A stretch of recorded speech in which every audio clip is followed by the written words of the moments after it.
ಇದು ತೋರಣ ಗಣಪತಿ ಅಥವಾ ಬಾಗಿಲು ಗಣಪತಿ ಅಂತ ಹೇಳ್ತಾರೆ.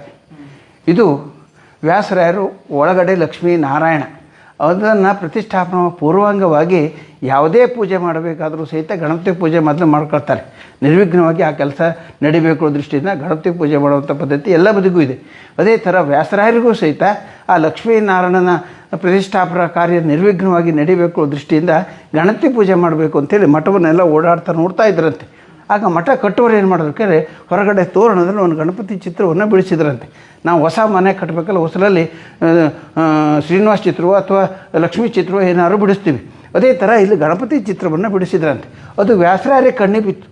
ಇಲ್ಲೇ ಇದನ್ನಲ್ಲ ಗಣಪ, ಇವನಿಗೆ ಪೂಜೆ ಮಾಡಿ ನೈವೇದ್ಯಕ್ಕೆ ಇಟ್ಕೊಂಡು ತದನಂತರ ಲಕ್ಷ್ಮೀನಾರಾಯಣ ಪ್ರತಿಷ್ಠಾಪನೆ ಮಾಡಿದ್ರಾಯ್ತು ಅಂತೇಳಿ ಹೊರಗಡೆ ತೋರಣದಲ್ಲಿರುವಂಥ ಗಣಪತಿ ಚಿತ್ರಕ್ಕೆ ಪೂಜೆ ಮಾಡಿ ನೈವೇದ್ಯಕ್ಕೆ ಇಟ್ಕೊಂಡು ಧ್ಯಾನಾಸಕ್ತ ಕೂತ್ಕೊಂಡ್ರಂತೆ. ಅಂಥ ಸಂದರ್ಭದಲ್ಲಿ ಸ್ವಯಂವಾಗಿ ಮಹಾಗಣಪತಿ ವಿಶ್ವಂಬರ ನಾಮಕ ಅಂದರೆ ಆನೆ ರೂಪದಲ್ಲಿ ವ್ಯಾಸರಾಯರಿಗೆ ದರ್ಶನ ಕೊಟ್ಟಿದ್ದಲ್ಲದೆ ಅವರಿಟ್ಟಂಥ ಮಹಾ ನೈವೇದ್ಯವನ್ನು ಸಾಕ್ಷಾತ್ ಮಹಾಗಣಪತಿನೇ ಸ್ವೀಕರಣೆ ಮಾಡಿದಂತೆ. ಆ ಪ್ರತಿಷ್ಠಾಪನಾ ಕಾರ್ಯದಲ್ಲಿ ಲಕ್ಷಾಂತರ ಜನ ಇದ್ರಂತೆ. ಆ ಲಕ್ಷಾಂತರ ಜನರ ಮಧ್ಯದಲ್ಲಿ ಆನೆ ರೂಪದಲ್ಲಿ ಗಣಪತಿ ನಡ್ಕೋತ ಬರ್ತಾ ಇದ್ದಾನಂತೆ. ನಮ್ಮಂಥವ್ರ ಕಣ್ಣಿಗೇನು ಕಾಡಾನ ಬಂತು ಅಂತೇಳಿ ಎಲ್ಲ ಓಡಿ ಚಲ್ಲಾಪಿಲ್ಲಿ ಆಗ್ಬಿಟ್ರಂತೆ. ಆದರೆ ವ್ಯಾಸರಾಯರ ಕಣ್ಣಿಗೆ ಸಾಕ್ಷಾತ್ ಮಹಾಗಣಪತಿನೇ ನಡ್ಕೋತ ಕಾಣ್ತಾ ಇದೆ ಅಂತೆ. ಆ ಹೊತ್ತಿನಲ್ಲಿ ಆಕಾಶವಾಣಿ ಆಯ್ತಂತೆ. ಆಗ ವ್ಯಾಸರಾಯರು ಕೇಳಿದ್ದೇನು, ತನಗಾಗಿ ಏನು ಬೇಡ, ತನ್ನ ನಂಬಿ ಬಂದಂಥ ಭಕ್ತಾದಿಗಳು ನಿನ್ನ ದಿವ್ಯ ಸಾನ್ನಿಧ್ಯಕ್ಕೆ ಬರಬೇಕಾದ್ರೆ ಏನೋ ಕಷ್ಟ ನಷ್ಟಗಳನ್ನು ಅವರ ಮನಸ್ಸಾಯಿಷ್ಟಾರ್ಥ ಪ್ರಾರ್ಥನೆಯನ್ನು ಹೇಳ್ಕೊಂಡು ಹೋಗ್ಲಿಕ್ಕೆ ಬಂದಿರ್ತಾರೆ. ಅವ್ರು ಏನೇ ಕೇಳ್ಕೊಂಡು ಹೋಗಲಿ, ಏನೇ ಪ್ರಾರ್ಥನೆ ಮಾಡ್ಕೊಂಡು ಹೋದರೂ ಸಹಿತ ಅತಿ ಶೀಘ್ರವಾಗಿ ಸಿದ್ಧಿ ಮಾಡಿಕೊಡ್ಬೇಕು.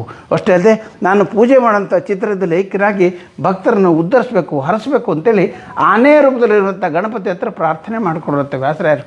ಆಗ ಆನೆ ರೂಪದಲ್ಲಿರುವಂಥ ಗಣಪತಿ ತಥಾಸ್ತು ಅಂತೇಳಿ ಅಲ್ಲಿಂದ ಅದೃಶ್ಯನಾಯ್ತಂತೆ ಆನೆ. ಹಾಗಾಗಿ ವ್ಯಾಸರಾಯ ಮಠದಲ್ಲಿ ತಮ್ಮ ಜೀವನ ಪರ್ಯಂತ ಮಾಡಿದ ತಪಶಕ್ತಿಯಲ್ಲಿ ಅರ್ಧ ಶಕ್ತಿಯನ್ನು ಅದರಲ್ಲಿ ಆಹ್ವಾನ ಮಾಡಿ ಎರಡನೇ ಪ್ರಾಣ ಪ್ರತಿಷ್ಠಾಪನೆ ಮಾಡಿದ್ರು. ತೋರಣ ಗಣಪತಿ ಅಥವಾ ಬಾಗಿಲು ಗಣಪತಿ ಅಂಥೇಳಿ ಅವರೇ ನಾಮಕರಣ ಮಾಡಿದ್ದು.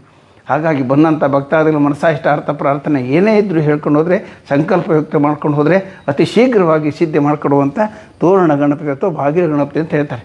ಕೆಲಸ ಆದಮೇಲೆ ಭಗವಂತನೇ ಕರೆಸ್ಕೊಳ್ತಾನೆ, ಅವನೇ ಸೇವೆ ತಗೊಳ್ತಾನೆ. ಇದು ಮಹಾಗಣಪತಿಯ ಕಿರುಪರಿಚಯ.